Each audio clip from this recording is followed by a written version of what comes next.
I want to show you a really helpful feature in After Effects. We're going to be working with master properties.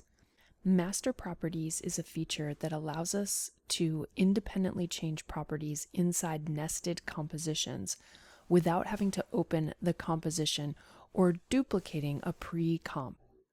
When we make changes to master properties, they will not affect the original pre-comp, and this allows you to work in a non-destructive way. Let's take a look. I have a composition called Kitty, and this is just a static composition. There's no animation associated with this composition. All I have done is identified each of the pieces that I want to be able to animate, and they're all separated out on their own unique layers. So if we turn these off, you can see there's the tail, there's my left rear leg, my left front leg, my body, my left ear, my right ear, my head, my right front leg, and my right rear leg. And I've already created my parent-child relationship, and all I did was parent the basic elements of the cat to the body, and I parented the ears to the head, which is also parented to the body. What we're going to do is we're going to use this pre-comp inside of the catwalk composition, and I want to create animation of the cat walking. We have looked at this before, and in previous exercises we would go into the pre-comp, we would create our animation, and then we would place that pre-comp inside of another composition and we could make adjustments. This works pretty good, but in some cases it might be nicer to be able to actually animate the properties here. And you can see I have a sound file. If I click LL to open my waveform, we can actually see the waveform. And what I want to do here is I want to sync up the cat walking with my waveform. In order to be able to do that, I need to be able to see the waveform which exists in this composition.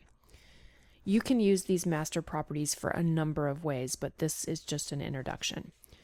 In order to use master properties, you need to set them up in whatever composition will be the nested comp. So in this case, our kitty comp is being used inside of cat walk. What I'm going to do in order to set up the master properties is I need to open up my Essential Graphics pane. You can do this by going to Window, Essential Graphics, or you can access it by going to these two arrows over here and selecting Essential Graphics. When you open up your Essential Graphics pane, you'll be able to give this a name. I'm going to call this Kitty Walk Properties, and the primary composition which this is coming from is the kitty composition. Now what I'm going to do is I'm going to select the properties that I want to be able to adjust. So for instance, on my front leg, I'm going to ultimately want to be able to adjust rotation so I can create the walk cycle. I'll select rotation from the front leg and I'll simply drag this into the Essential Graphics, and the name is going to be generated from the layer name, including the property. In addition to using the front leg rotation, I'm also going to access the front leg scaling, so I'm going to add that in there as well. And then I'll just go through the rest of my layers and put in the properties that I want to use. So for the head, we're going to just use rotation. For the ears, we're going to use rotation. And I'm simply clicking on my layers and clicking the property of rotation. You'll notice that I'm not setting any keyframes. I'm just adding these to my master property list. On the front legs, I'm adding both rotation and scaling. Now I have all of the elements added into the master property list. I've already given this a name, and now I'm all set to use this in my main composition. So if we jump back into the catwalk composition, you're going to see if we open up the kitty pre-comp, we have our normal transform properties, but we also have new properties called essential properties.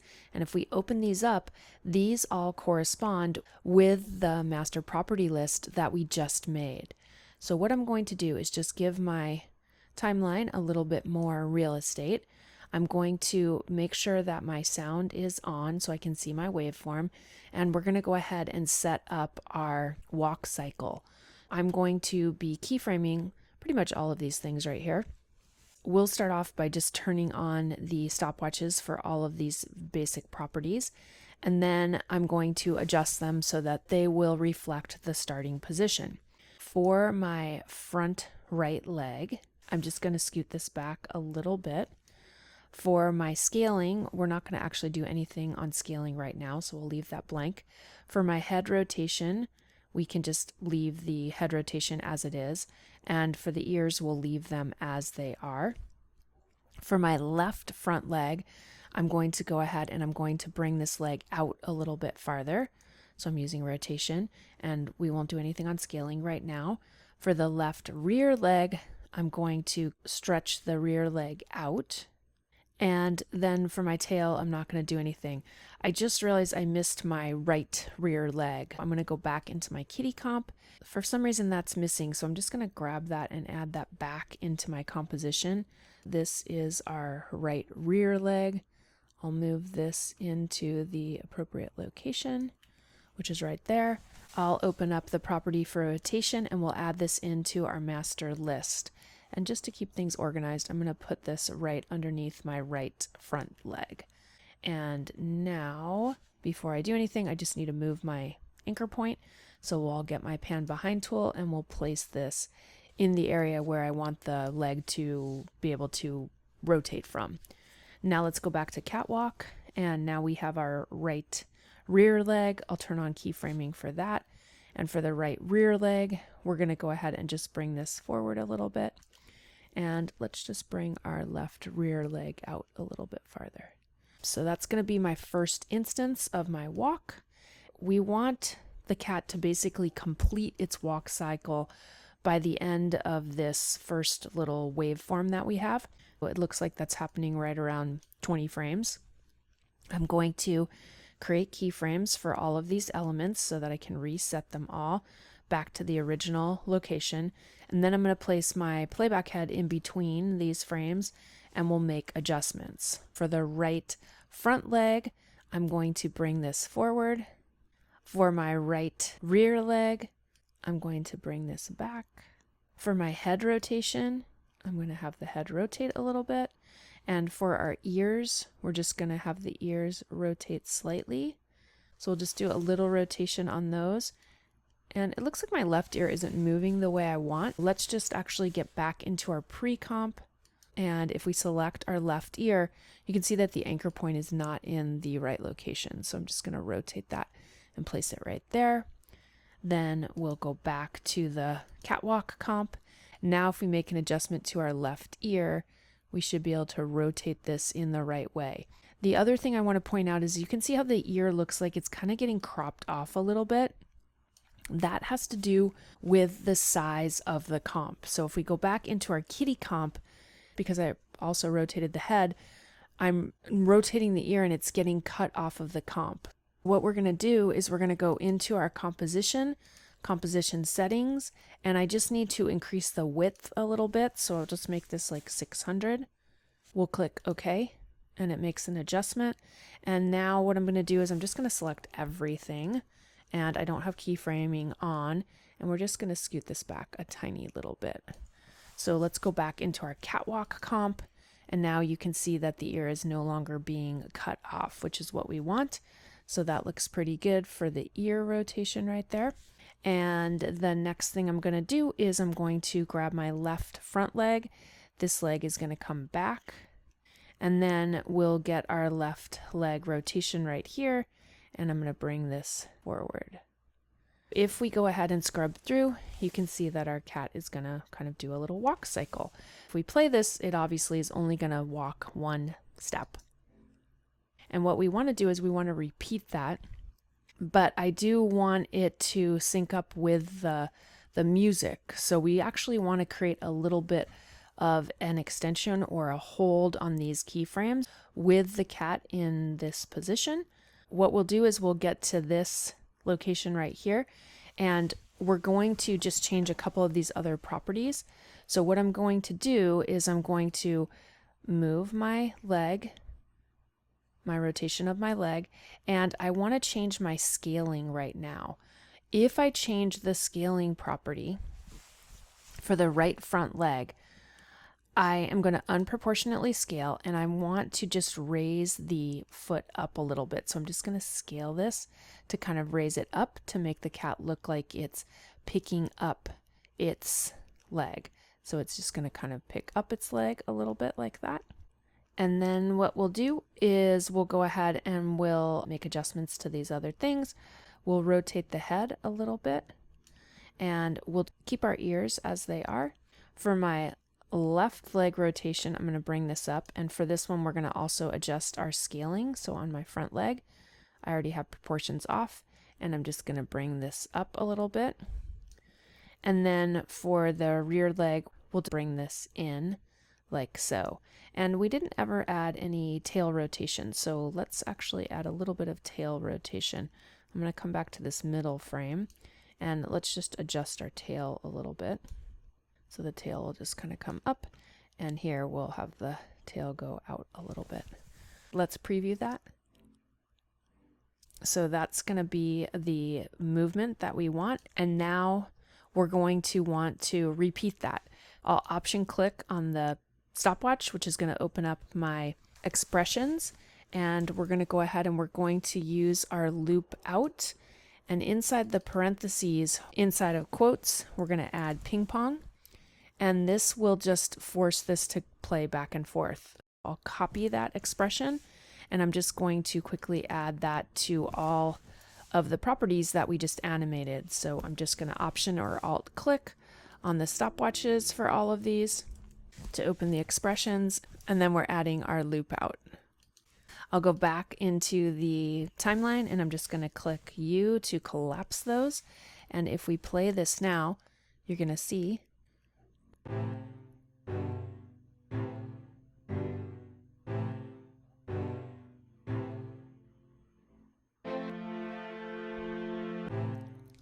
that's looking pretty good. Now we just want to move the cat so it walks across our screen. So to do that, I'll go into my regular transform properties.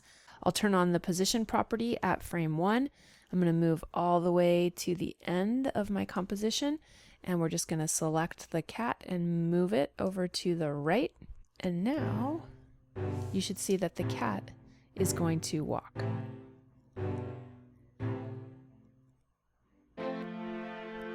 So that's looking pretty good. The only thing I really would like is I want to have the body tilt just a little bit as it does its walk, where the front paws kind of come up. I want the cat to kind of like push off the ground a little bit.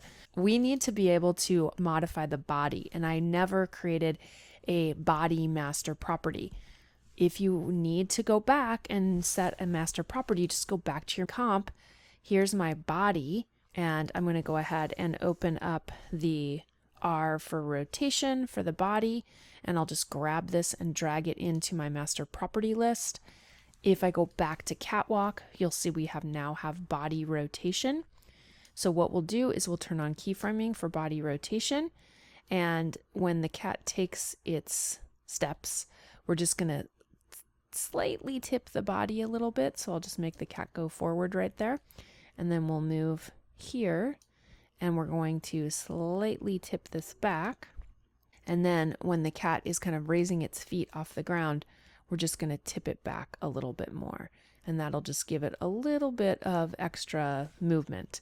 So if we go ahead and add our expression, option or alt click on the stopwatch, and add our loop out ping pong, and now when we play,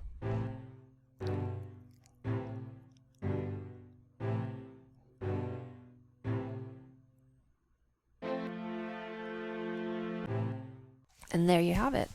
As you can see, being able to work with the master properties is a great way for you to be able to fine-tune your animations, especially with character animations, because you can be making these changes in the comp that you're ultimately going to be using this particular item on. Another great reason for using master properties is it allows you to manage versions across multiple projects. For instance, if I decided to make a new composition, so I'll just make a new comp, and let's make this a standard size. And if I bring in my kitty comp, you'll see here is my main kitty composition, and if I scrub through, there's no animation. If I wanted to do something else with the cat here, if I open up the kitty layer, you can see I still have my essential properties, and none of the animation that we created in the catwalk composition are being applied here. This is like a fresh version of our kitty comp, and we could try something else if I wasn't totally sure on that walk cycle, or I wanted to try something a little bit different. I could go ahead and create that animation here. As you can see, master properties give you the ability to more easily manage changes and versions across multiple compositions.